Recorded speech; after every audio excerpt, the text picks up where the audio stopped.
Carlo Pernat mengatakan, skill Marc Marquez 2 kali lebih baik dibanding Marco Bezzecchi dan Jorge Martin. Carlo Pernat mengkritik sistem konsesi MotoGP yang menurutnya hanya mengebiri pengembangan Ducati daripada membantu Honda dan Yamaha keluar dari keterpurukan. Saat inilah dua pabrikan Jepang itu sedang berlari untuk mengejar ketertinggalan dari 3 pabrikan Eropa. Menurut Pernat, Honda sedang menunjukkan langkah besar untuk kembali kompetitif dengan merekrut Fabio Quartararo dan Davide Brivio mulai tahun 2027. Quartararo dan Brivio adalah penembakan yang luar biasa. Quartararo adalah satu dari 3 pembalap yang benar-benar menonjol di MotoGP saat ini, setara dengan Marc Marquez dan Pedro Acosta. Dan pemilihan Brivio sangatlah tepat, benar-benar langkah yang jitu. Dia adalah sosok yang selalu mengelola segala sesuatunya dengan sempurna, sejak zaman masih di Yamaha. Dia juga berhasil meraih kemenangan bersama Suzuki, dan kini lihatlah apa yang dilakukannya bersama Trajose, ujarnya.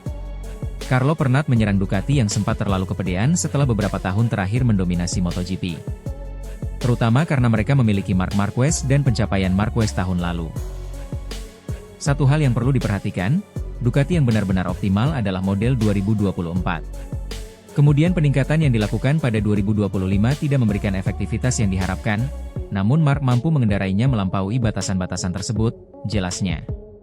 Dengan kata lain, Marc Marquez mampu membuat motor Ducati yang sebenarnya tidak sempurna terlihat jauh lebih kompetitif daripada kemampuan teknis sebenarnya. Setidaknya 30% performa tambahan datang darinya. Dia memiliki motivasi yang sangat besar setelah semua yang dia alami, sehingga dia mampu menutupi hal-hal yang tidak bekerja dengan baik, imbuhnya. Tahun lalu tak hanya Pecco Bagnaia yang kesulitan dengan Desmosedici EP25 tapi juga Fabio Di Giannantonio. Tahun ini, permasalahannya masih kurang sama. Bedanya, tahun ini Marquez lebih puas dengan motornya, YP26. Bukan berarti dia tidak ingin menang, tentu saja tidak, tetapi dia tidak memiliki motivasi seperti yang dia miliki tahun lalu.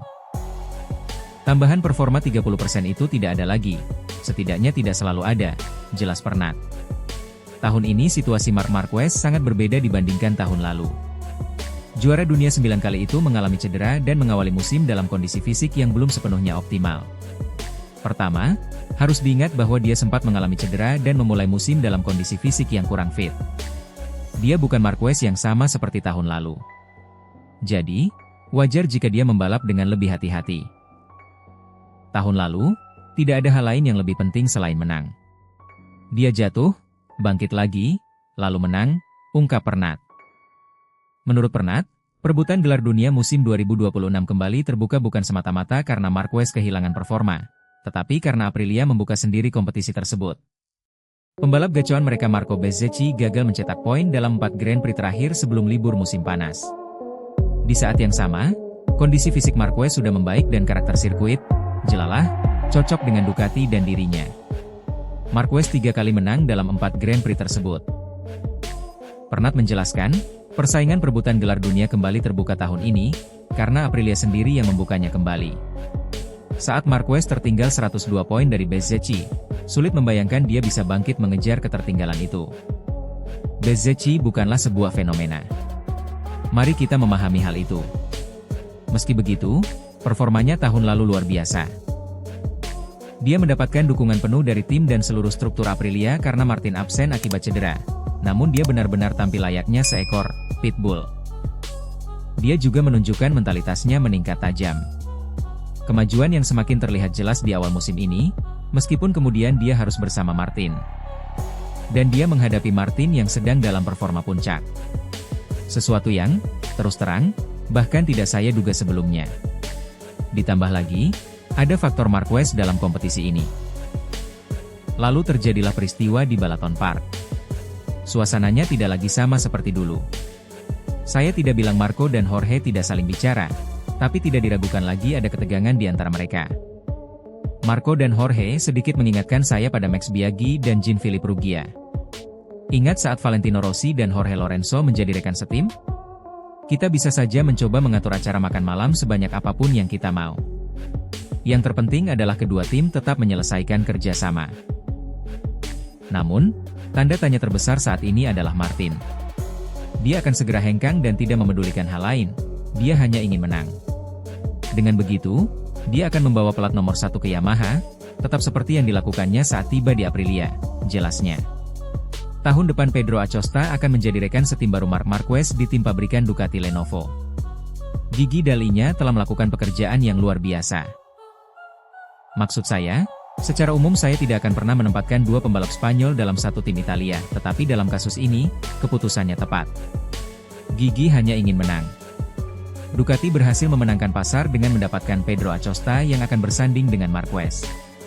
Jika tahun depan motornya tampil prima, sama seperti performa Ducati saat ini, saya rasa tim ini tidak mungkin kalah, ujarnya. Menurut Pernat, kombinasi Acosta dan Marquez akan menjadi duet yang sangat kuat. Kuncinya tentu saja adalah performa Ducati model 2027. Jika Ducati berhasil membuat motor baru yang kompetitif seperti Desmos Medici saat ini, melihat pasangan tersebut akan sangat sulit dikalahkan.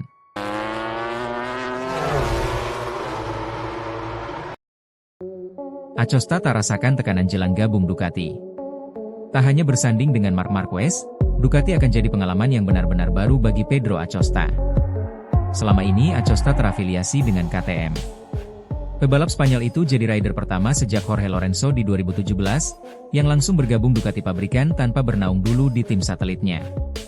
Acosta sendiri selama ini menunggangi motor KTM sejak merintis karir di Moto3, 5 tahun silam. Sementara itu, rekan setim Acosta, Marc Marquez punya reputasi sebagai rider tersukses di atas grid dengan memenangi 7 titel juara MotoGP. Gelar terakhir Marquez dimenangi dengan performa sensasional sepanjang 2025 setelah menghabiskan musim sebelumnya di Gresini, tim satelit Ducati. Bagaimanapun, Pedro Acosta berekspektasi, mendapatkan ritme akan jadi fokus utamanya di musim debut dengan Ducati. Aku nggak tahu apa yang akan kutemui di garasi, terus terang saja, kata pebalap berjuluk El Tiburon de Mazzaron itu. Namun, di sisi lain, aku juga tidak punya tekanan. Marc kan di akhir karirnya, sedangkan aku baru mulai di dalam karierku. Selain itu, dia mengenal semua orang di tim, dan aku akan butuh sedikit waktu untuk mendapatkan ritme di garasi Italia. Aku akan mengatakannya, karena aku kan bersama KTM selama 6 tahun. Aku sudah kenal orang-orang di sana sejak aku berusia 16 tahun, dia kepada motorsport. Sekarang, itu akan jadi sebuah bab yang benar-benar baru di dalam hidupku. Aku tidak merasakan tekanan, juga untungnya, karena aku akan di sana selama paling tidak 2 musim. Untuk itu, aku akan punya waktu untuk yang pertama mendapatkan ritme dan kemudian kita lihat saja apa yang terjadi di musim kedua, Pedro Acosta menambahkan.